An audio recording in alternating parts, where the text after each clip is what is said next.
అందరికీ నమస్కారం. బహుశా ఏ యూట్యూబ్ ఛానల్లో కూడా ఇంత డీటెయిల్గా మీకు ఇన్ఫర్మేషన్ ఇవ్వరు. ఇప్పుడు నేను ఇవ్వబోతున్నా. చాలా అర్థవంతంగా ఇస్తా. ముందుగా ఆల్మట్టి డ్యామ్ విషయంలో చంద్రబాబు గారు కేంద్ర జలశక్తి శాఖకి ఏమని లేఖ రాశారు? గణేష్ గోల్డ్ తాకట్టులో ఉన్న బంగారాన్ని విడిపించి కొనబడును. సంప్రదించండి 9966651144. కర్ణాటక డిప్యూటీ సీఎం డికే శివకుమార్ ఎందుకు షాక్ అయ్యారు? అదే సమయంలో జగన్మోహన్ టాపిక్ ఎందుకు వచ్చింది? ముందు ఆల్మట్టి డ్యామ్ గురించి మాట్లాడదాం. ఇది ఓ రకంగా కర్ణాటకకి జీవనది అన్నప్పుడు నది కదా, వరప్రదాయన లాంటిది అనుకుంటా ఆల్మట్టి. ఓకే, ఉత్తర కర్ణాటక ప్రాంతంలో ఆల్మట్టి అనేది అత్యంత కీలకం వారికి. ఇప్పుడు దాని ఆల్రెడీ ఉన్న కెపాసిటీ వచ్చేసి 123 టీఎంసీలు వాటర్ నిల్వ సామర్థ్యం. ఎత్తు వచ్చేసి 519 అడుగుల 519.60 మీటర్లు. ఇప్పుడు దానిని 524.25 మీటర్లకు పెంచాలని అనుకుంటున్నారు. దాని ఎత్తు అన్నప్పుడు సముద్ర మట్టం నుంచి క్యాల్కులేట్ చేస్తారు. మీరు రైల్వే స్టేషన్ వెళ్తున్నప్పుడు మెయిన్ సీ లెవెల్ అని చెప్పేసి ఎంఎస్ఎల్ అని చెప్పేసి బోర్డు కింద రాస్తారు. అది అన్నట్టు సముద్ర మట్టం నుంచి దాని ఎత్తు. జనరలైజ్ అయిపోయింది. టాపిక్ వద్దాం. వాళ్ళు అక్కడ ఎత్తు పెంచుకుంటే దిగువ రాష్ట్రాలైన దిగువ రాష్ట్రాలైన తెలంగాణ, ఆంధ్రప్రదేశ్ ఇబ్బంది పడతాయి. ఏ రకంగా? Already 123 TMC capacity present dam ఉంది. ఇప్పుడు దానిని 524.25 మీటర్ల పెంచడం ద్వారా అదనంగా ఇంకో 130 నుంచి 150 టీఎంసీల నీళ్ళు స్టాక్ చేయొచ్చు. అంటే డ్యామ్ కెపాసిటీ 123 టీఎంసీలుగా ఉన్నది ఇప్పుడు ఒక్కసారిగా 250 నుంచి 300 టీఎంసీలకు వెళ్ళిపోయింది. అంటే అంత నీటిని వాళ్ళు స్టాక్ చేస్తున్నారు. దిగువ రాష్ట్రాలు ఏవి? జోరాల, శ్రీశైలం, దైకిలం మనదే కదా, తెలంగాణ, మన ఆంధ్ర. ఇక్కడ ఆంధ్రప్రదేశ్ పునర్విభజన చట్టంలో వచ్చేసి సెక్షన్ 89 అని ఒకటి ఉంటుంది. ఇదేంటంటే కృష్ణా జలాల పంపిణీ ఓన్లీ ఏపీ తెలంగాణ మధ్య అన్నట్టుగా ఉండింది. బట్ తెలంగాణ గవర్నమెంట్ ఏమన్నదంటే, ఇదేంటే బాబు రాష్ట్రం విడిపోయింది, ఇప్పుడు మొత్తం 4 రాష్ట్రాలు అయినాయి కదా, మహారాష్ట్రకి ఎంత, కర్ణాటకకి ఎంత, తెలంగాణకి ఎంత, ఏపీకి ఎంత, మరలే 4కి విడిగా అయ్యండి అని చెప్పేసి అన్నారు. గతంలో భచావతి ట్రిబ్యునల్ ఒకటి ఉండేది ఈ నదులకు సంబంధించి. Present Krishna river management board అని ఉంది. గతంలో కృష్ణా నదీ జలాల వివాద పరిష్కరణ బోర్డు అన్నట్టు ఉండేది. కృష్ణా రివర్ డిస్ప్యూటల్ బోర్డు సంథింగ్ లేదా టావేలో KRDB అంతే. దీనికి అప్పట్లో ఉన్నటువంటి బ్రిజేష్ ట్రిబ్యునల్ ఏం చేశాడంటే, ఆల్మట్టి డ్యామ్ ఎత్తు పెంచుకోవచ్చు అని చెప్పేసి అన్నాడు బ్రిజేష్ ట్రిబ్యునల్ 2010లో. అప్పుడు ఉన్నటువంటి ఉమ్మడి ఆంధ్రప్రదేశ్ వాళ్ళు కోర్టుకు వెళ్ళారు. అలా పెంచుతారండి, పెంచితే దిగువ రాష్ట్రాలు ఏమైపోవాలని. కర్ణాటక ఏమంటుంది, బాబు మేము ఎత్తు పెంచితే పెంచాం, మీకు దిగుకు వదలాల్సి వదులుతామన్నారు. చాలు, నువ్వు ఏకంగా 123 టీఎంసీల కెపాసిటీ ఉన్నటువంటి డ్యామ్ని 250 టీఎంసీల కెపాసిటీ నువ్వు తీసుకెళ్ళావంటే, ఒక్కసారిగా నువ్వు నీళ్లు వదిలితే దిగువ రాష్ట్రాలు ఏం కావాలి? నీళ్లు వదల్లా, నీ దగ్గర పెట్టుకున్నావు. జూన్ జూలైలో పంటలు వేస్తారు ఖరీఫ్, నీళ్ళు ఇవ్వకపోతే ఏం కావాలి? మాకు వద్దు, నువ్వు అలాగే ఉంచన్నారు. నాకు బ్రిజేష్ ట్రిబ్యునల్ ఆల్రెడీ పర్మిషన్ ఇచ్చింది అయ్యా అన్నారు. అంత సీన్ లేదమ్మని మన వాళ్ళు సుప్రీంకోర్టుకి వెళ్ళారు.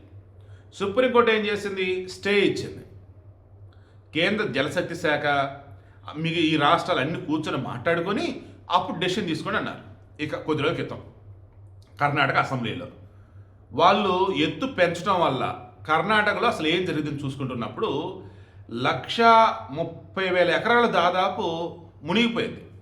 దానికి పరిహారం ఇవ్వాలి. అండ్ 22 గ్రామాలు దాదాపు లేచిపోతాయి, వాళ్ళకి పునరావాసం కల్పించాలి.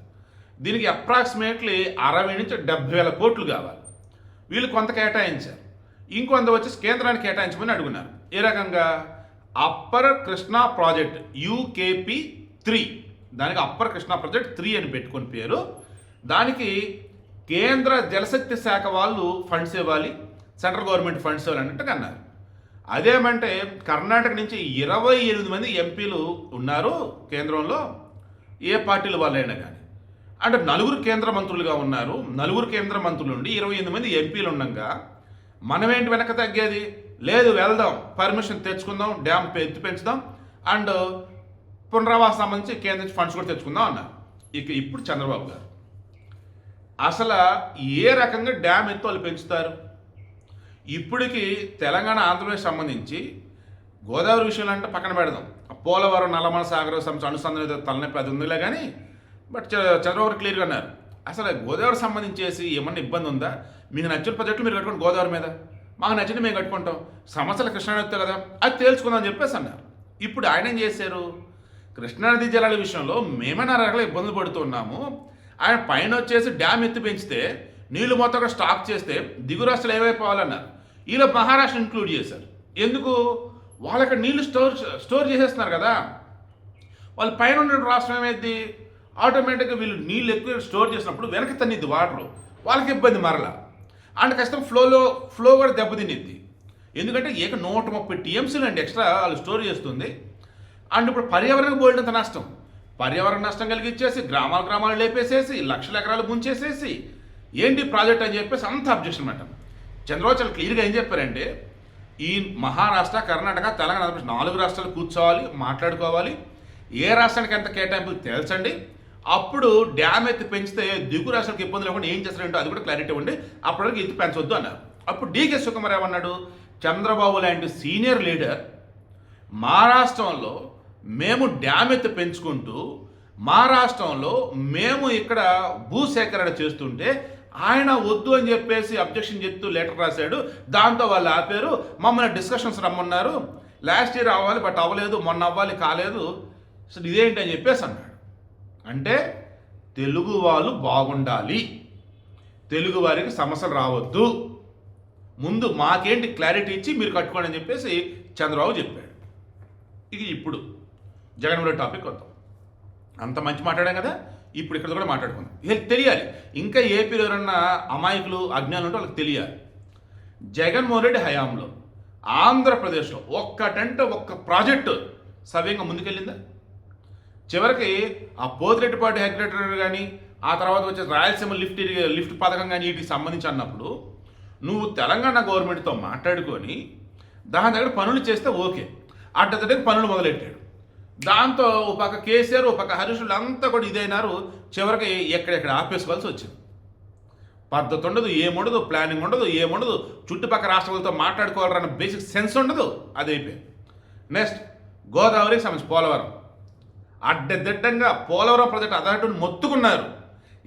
ఎందుకు వేరే వాళ్ళకి ఇస్తావు నువ్వు, రివర్స్ టెండర్కి వద్దు ఏమవుతుంది ఆపు, నువ్వు ఉన్నదే కంటిన్యూ చేయమన్నాడు. లేదు మీకు డబ్బులు మిగిలిస్తా అని చెప్పేసి రివర్స్ టెండర్కి వెళ్ళి అసలు అనకూడదు అని కాఫర్ డ్యామ్ కొట్టుకుపోయి ఉన్నటువంటి దానికి సంబంధించి ఇబ్బందులు వచ్చేసి పునరావాసం ఫుల్ఫిల్ అవ్వక అండ్ ఇప్పుడు వేరే వాళ్ళకి ఇచ్చేసరికి పనులు కూడా అస్తావేస్తాం. ఏమైంది?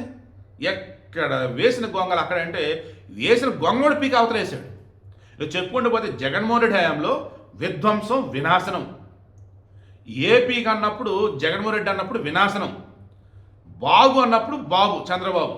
ఏపీ బాగు అంటే చంద్రబాబు, ఏపీ వినాశనం అంటే జగన్మోహన్ రెడ్డి అని ఈరోజు క్లియర్గా మన ఎవరు డీకే శివకుమార్ కర్ణాటక డిప్యూటీ సీఎం క్లియర్గా చెప్పాడు.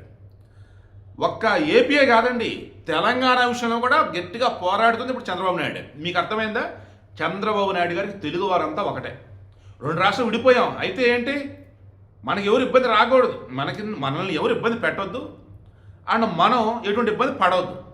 ఇదే ఈరోజు చంద్రబాబు యొక్క స్టాండ్. సో ఇప్పుడు కానీ గుర్తుంచుకోండి, తెలుగు ప్రజలు అన్నవాళ్ళు ఎక్కడున్నా ఎవరు మీకు సీఎం అంటే ఏం పర్లే, 2 రాష్ట్రాలు వేరుపడ్డా కానీ ధైర్యంగా చెప్పుకోవచ్చు.